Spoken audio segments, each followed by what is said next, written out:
So welcome everyone to the first Q&A of this retreat. You're welcome to ask any questions about your practice, about the suttas, about anything you've read in regards to the practice. So let's begin. Who'd like to get started? It's amazing. You guys all understand everything. There's no questions at all. It's just a wonderful thing.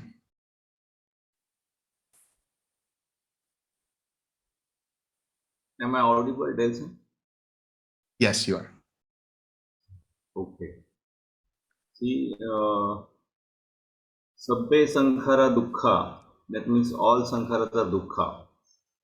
Mm-hmm. But it is also said that everything is not dukkha. Bhante says that everything in life is not dukkha. So, how do you explain it? Sabha sankhara dukkha, right? So in other words, sankhara, when we talk about sankharas, we're talking about conditioned existence. So we're talking about conditioned reality, which is dukkha because of the fact that it is impermanent. So if you look at the whole thing, he says all conditioned phenomena is impermanent. All conditioned phenomena, therefore, is dukkha. And all conditioned phenomena, including actually the unconditioned, that means all phenomena, is not self, is anatta. So when we talk about, life is suffering, that's the old model of understanding dukkha, which is, everything is suffering. But if that was the case, then why is there happiness? Why do we experience joy? Why do we experience joy that is otherworldly in the sense of the jhana joy, the piti and the sukha that we experience in jhana, or any of the other super mundane elements of the jhana, because it is beyond the five physical senses. It's happening on the mental level. So even the joy that you experience from just being with people who make you happy and things like that, that's still joy. There's still some loving kindness there. There's still some compassion there. There's still some equanimity or buddhata and so on. So the old model of life is suffering doesn't make sense, because what we can say is there is suffering in life, which is the first noble truth, that is dukkha, that conditioned experience that we have. There is suffering there, but there is a way out of that suffering as well, and that is the cessation of craving. So in other words, there's nothing wrong with being with a family member and enjoying their presence, or enjoying that piece of cake, or enjoying that vacation that you go on, or whatever it might be.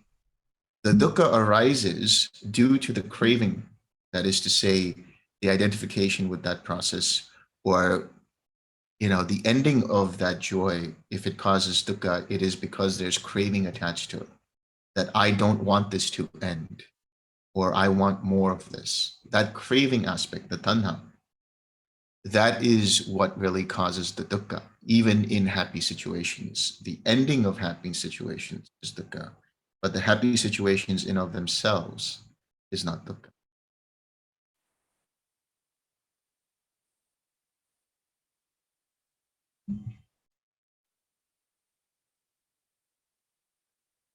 Anyone else?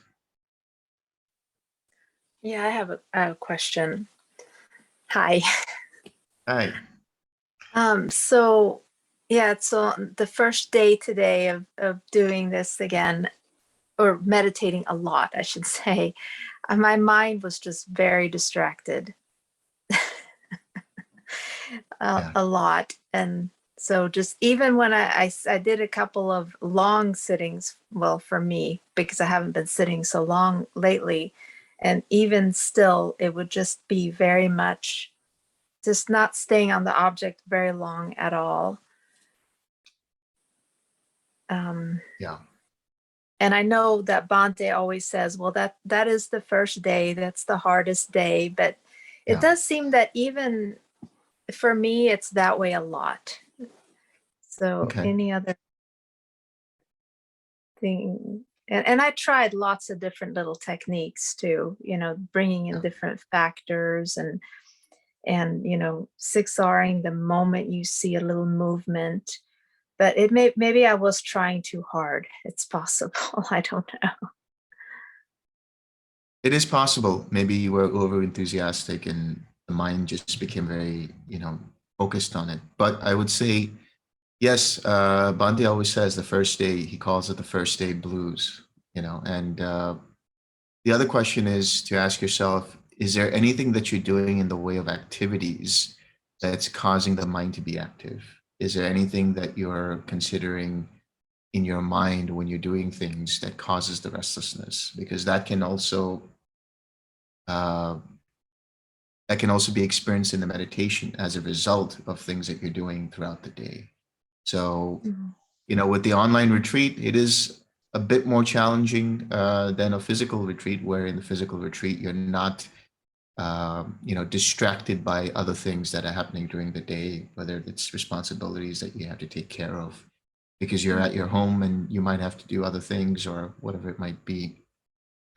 But having said that, I think it's just a matter of allowing the mind to turn inward, allowing the mind to just relax and rest in the moment. And, if there are things that can be taken care of after the retreat, practically speaking, then, just let them be and really allow the mind to tune into retreat mode, as I would call it. But outside of the retreat, if you're finding situations where the mind is restless or the mind is just not able to stay with its object of meditation, again, look at the reactions of the mind throughout the day when it comes to activities, when it comes to meeting with people, when it comes to situations where you are dealing with people, because that can also have an effect on the mind. Everything that you do throughout the day has an effect on the mind and therefore has an effect on the meditation. So since we understand that to be the case, then we also have to understand that there's an importance of 6Ring anytime a situation arises that causes restlessness. So it's about being able to bring that mindfulness outside of the meditation and being able to practice that, because there's always that interdependency where if you are having mindfulness in your daily activities, that translates to better meditation sits. And if you have that continuing on in your meditation sits, that translates into better clarity, attention, and mindfulness in your daily activities. Yeah, that makes sense. Absolutely. Yeah, there's probably a few things I could cut out. I could maybe I still have to check email, but I could maybe cut a few things out. Like maybe not check as often or something. Yeah. Yeah. And then, of course, take it easy. I mean, this is just the first day and just let your mind kind of, get into it, relax into Yeah. Okay. Thank you. it.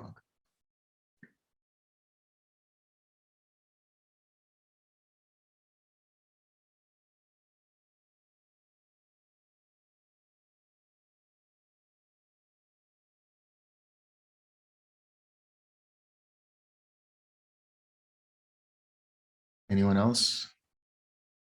Any other questions?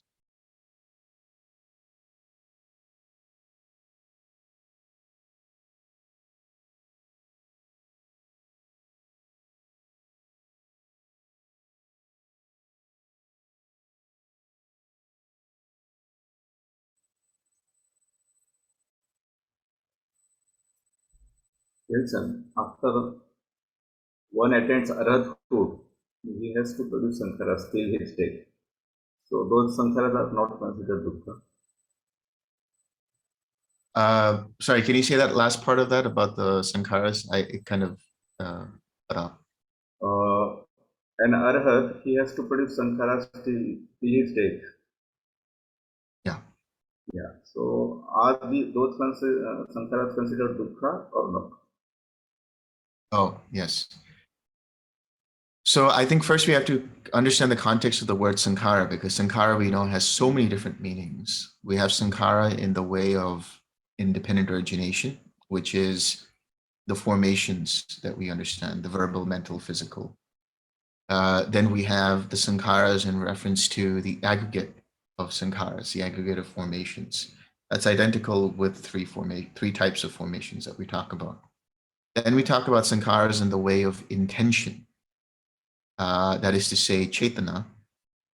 And there is an interconnection between cetana and formation. So the way you understand the quality of sankharas or formations is to understand the quality of your intention, the choices that you're making.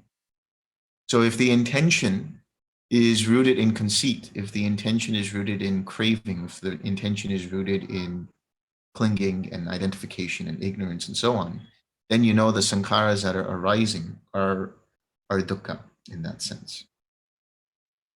But for the arahant, the sankharas that arise are what we would call, let's say, pure. Pure meaning they've been purified of any kind of craving, purified of any kind of conceit or identification, and purified of any kind of ignorance of Four Noble Truths. But there's still sankharas in conditioned existence, which is dukkha. But it's not mental dukkha in the sense of the arahant personalizes it in terms of an intention and so on, or physical, pain that arises. That is unavoidable in conditioned existence. So long as you have a body, so long as you have a nervous system, you will experience pain and pleasure, and that pain and pleasure is bound to be impermanent and therefore dukkha and so on. So the arahant, until there is final nibbana, parinibbana, where there's the dissolution of the five aggregates, will still continue to experience dukkha, but that dukkha will be physical dukkha, let's say, not any kind of mental.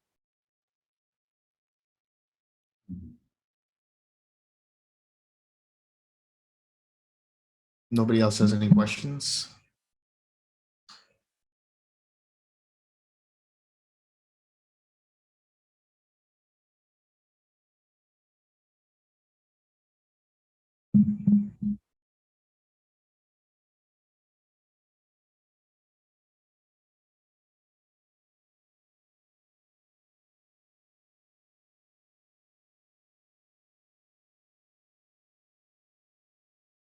Guess not.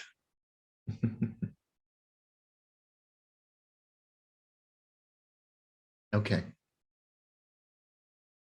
I think we can share some merit and end it here then.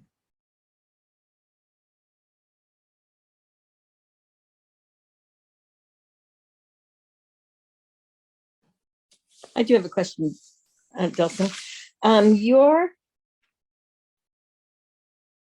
heard the interview, the interview that you did with, I can't remember what his name is, but talking about your experience, your background and stuff. And I was kind of curious about how you view, obviously, the other practices that you did, which clearly you have respect for those practices, but how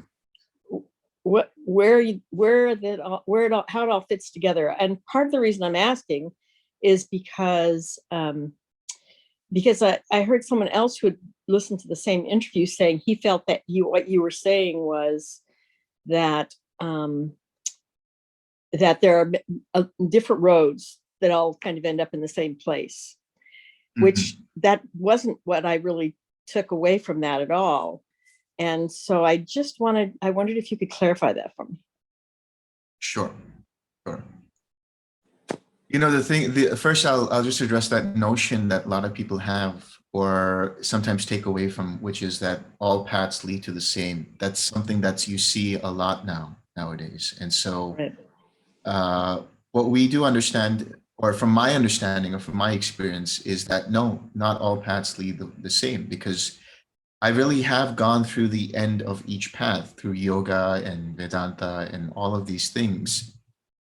But the thing about this path, when we talk about the Dhamma and when we talk about the TWIM practice, is it's coming to this experience of, let's say, non-experience, because I have not experienced the cessation of perception, feeling, and consciousness as a end of, or as a result of the previous practices that I've done. Right. I've talked about in different interviews about how Nirodha is experienced in yoga and so on. And in yoga, they talk about Nirodha as being cessation of all mental activity and so on. But then you talk about that, and then right after that, it says, and then is when you see your true self. Now, in this practice, or in this path that I've experienced with the Dhamma, when you experience cessation, or when you have that experience of cessation and you come out of it, you don't experience your true self. There's an understanding of the impersonal nature of reality. There's an understanding of seeing the links of dependent origination, and you come to the unconditioned, to Nibbana.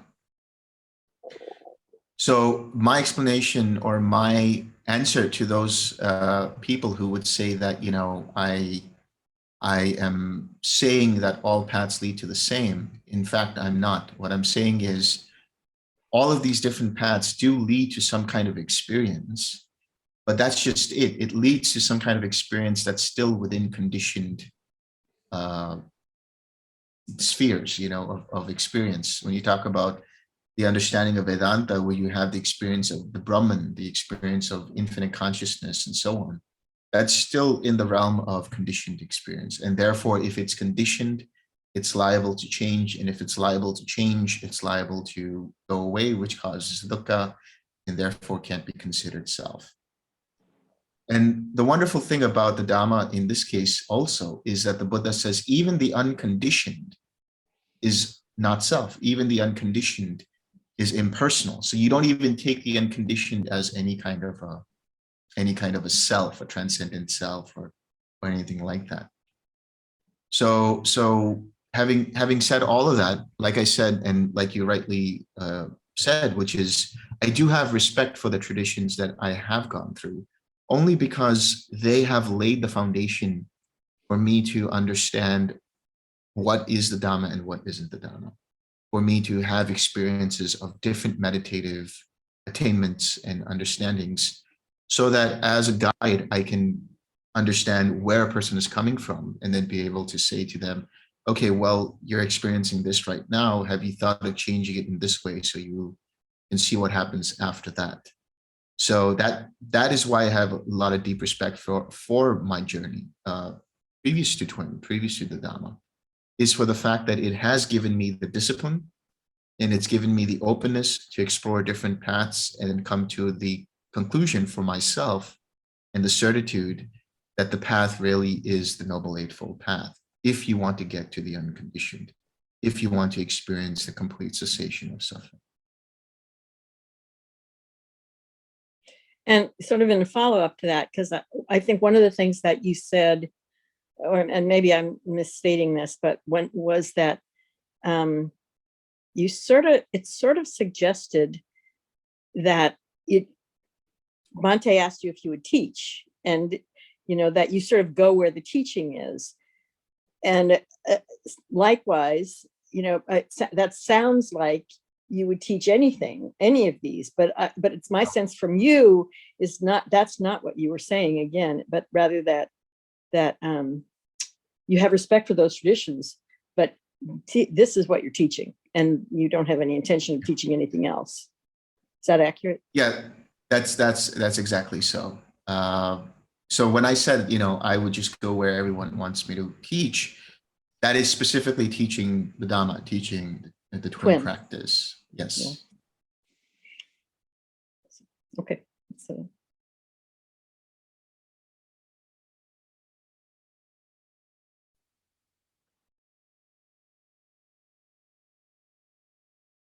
Okay, any last questions? Going once, going twice, sold. All right. May suffering ones be suffering free, and the fearless be. May the grieving share our grief, and may all beings find relief. May all beings share this merit that we have thus acquired for the acquisitions of all kinds of happiness. May being inhabiting space and earth, Devas and Nagas almighty power, share this merit of ours. May they long protect the Buddha dispensation. Sadhu, sadhu, sadhu. Thank you, everyone. Thank you, Delson. Thank you, everyone. Thank you. I'll see you all at your individual interviews starting Thank tomorrow. you. Okay. Thank you, Thank Delson. Take you, care. Del. Bye-bye.